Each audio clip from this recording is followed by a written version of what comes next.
Salam alaikum. Nous ne sommes certes pas des anges, mais en tant que croyants, nous essayons toujours d'agir pour le mieux, de ne pas sombrer dans le péché, de nous retenir face aux tentations et de se remettre sur le droit chemin autant que possible.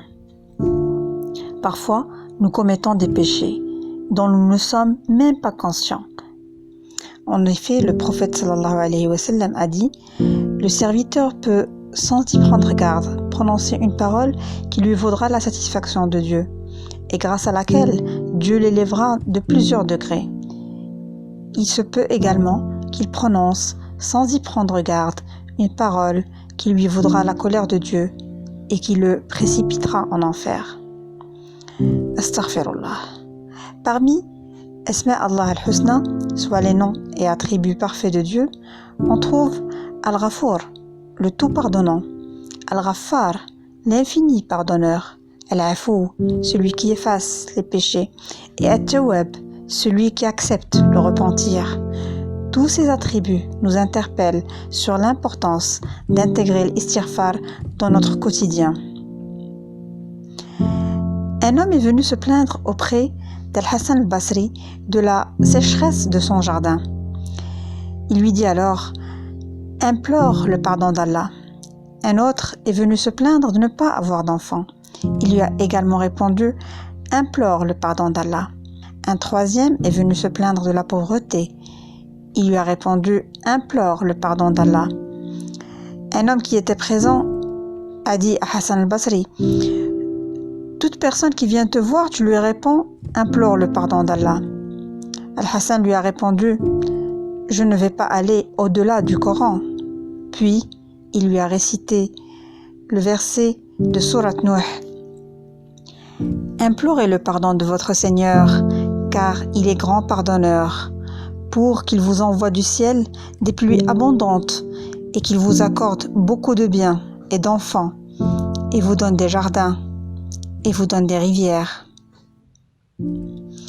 Citons aussi l'exemple du prophète Yunus alayhi salam, qui de l'intérieur de la baleine a invoqué Dieu en implorant son pardon, et sa prière a été exaucée. Il a été reporté que le prophète sallallahu alayhi wa sallam a dit qu'il n'est pas de serviteur invoquant par cette invocation de Yunus sans qu'il ne soit exaucé. Le verset de la sourate Taha explique les conditions à remplir pour être pardonné. Et je suis grand pardonneur à celui qui se repent, croit, fait bonne œuvre, puis se remet sur le droit chemin. Donc les conditions à remplir pour être pardonné sont d'abord le repentir. Dieu pardonne les péchés du repentant même s'ils sont aussi nombreux que l'écume de l'océan. Deuxièmement, la croyance sincère en Allah, en ses anges, ses livres et ses messagers. Troisièmement, faire des actions pieuses et correctes après s'être repenti. Et enfin, il faut rester constant sur la bonne voie.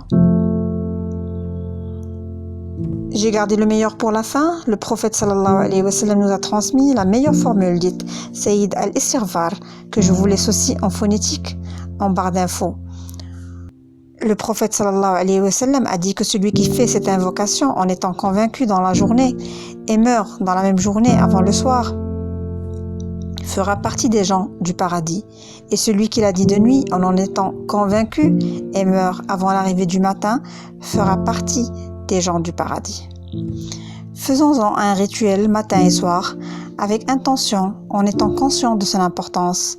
Aussi, à tout moment de la journée, répétons Astaghfirullah ou Astaghfirullah wa atubu ilayh. En effet, le prophète sallallahu alayhi wa sallam, malgré le fait qu'Allah lui avait pardonné ses péchés passés et futurs, continuait à demander le pardon d'Allah plus de 70 fois par jour. Sur ce, je vous donne rendez-vous vendredi prochain, Inch'Allah, pour un nouveau concept de l'islam. Merci pour votre attention.